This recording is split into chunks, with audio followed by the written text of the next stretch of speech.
हम middle class family में salary ही इतनी कम होती है कि सेविंग पॉसिबल ही नहीं हो पाती है। सेविंग पॉसिबल नहीं तो इन्वेस्टमेंट कैसे करें, पैसे से पैसा कैसे कमाएं? क्या सच में छोटी सैलरी में सेविंग पॉसिबल नहीं है?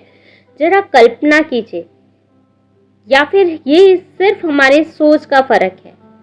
आइए राजेश की स्टोरी देखते हैं, जिसने अपनी छोटी सी सैलरी से एक अच्छा अमाउंट कमाया और इन्वेस्टमेंट भी शुरू किया। राजेश की सैलरी सिर्फ 15,000 रुपये है। शहर में किराया, बच्चों की पढ़ाई, रोजमर्रा के खर्चों के बाद महीने के आखिर में उसके पास पैसे बचते ही नहीं थे। अक्सर वो सोचता कि जब सैलरी आएगी तभी सेविंग करना स्टार्ट करूँगा, लेकिन यही सोच उसके लिए एक बाउंड्री लाइन का काम कर गई और सेविंग करना स्टार्ट ही नहीं कर पाया। लेकिन एक दिन उसके बेटे ने बोला, पापा हमारी क्लास में सबके पास पिगी बैंक है, मेरे पास कब आएगा? यही सिंपल सा सवाल उसके लिए टर्निंग पॉइंट बन गया। उस दिन राजेश ने ठान लिया कि अब चाहे सैलरी कितनी भी हो, सेविंग ज़रूर करना स्टार्ट करेगा, सेविंग ज़रूर करेगा।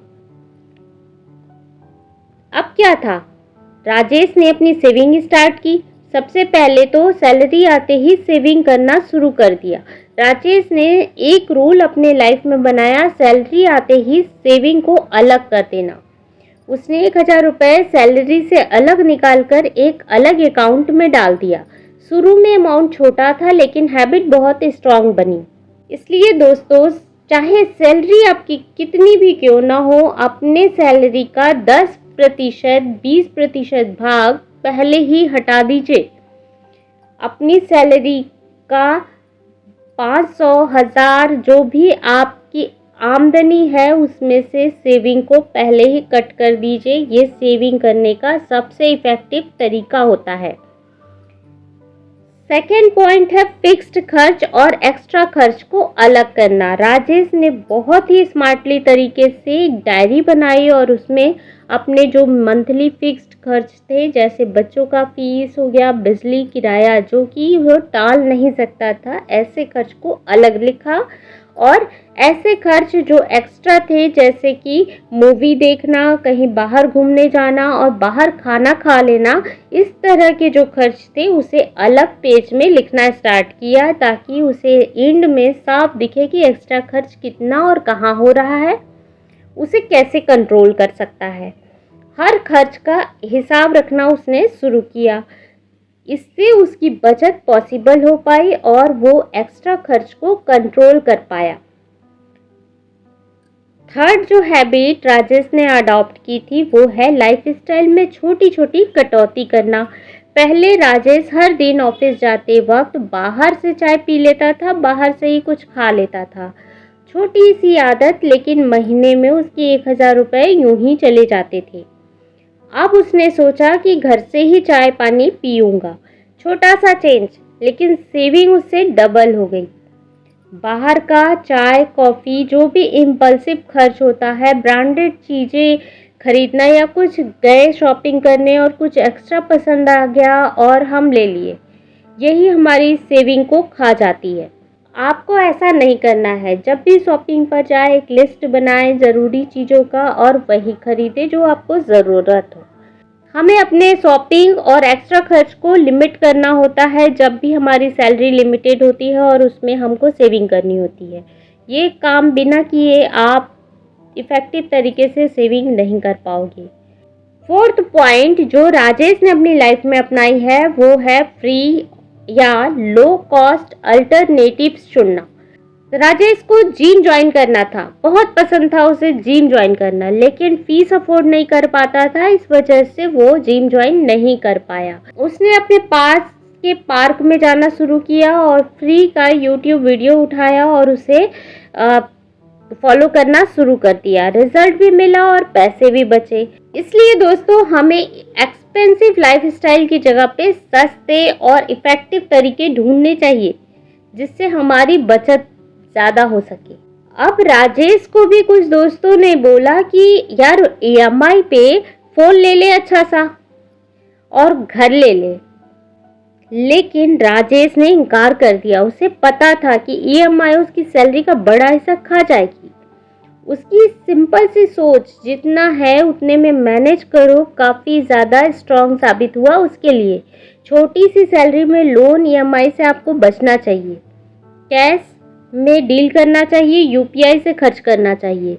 राजेश ने अपनी लाइफ में अडॉप्ट किया वो है हर खर्च का हिसाब रखना।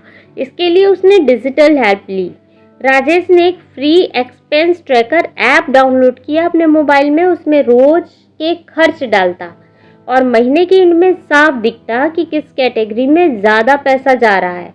पहले जहां 2,000 रुपये एक्स्ट्रा खर्च होते थे, अब उसके खर्च कंट्रोल होकर 500 रुपये रह गए।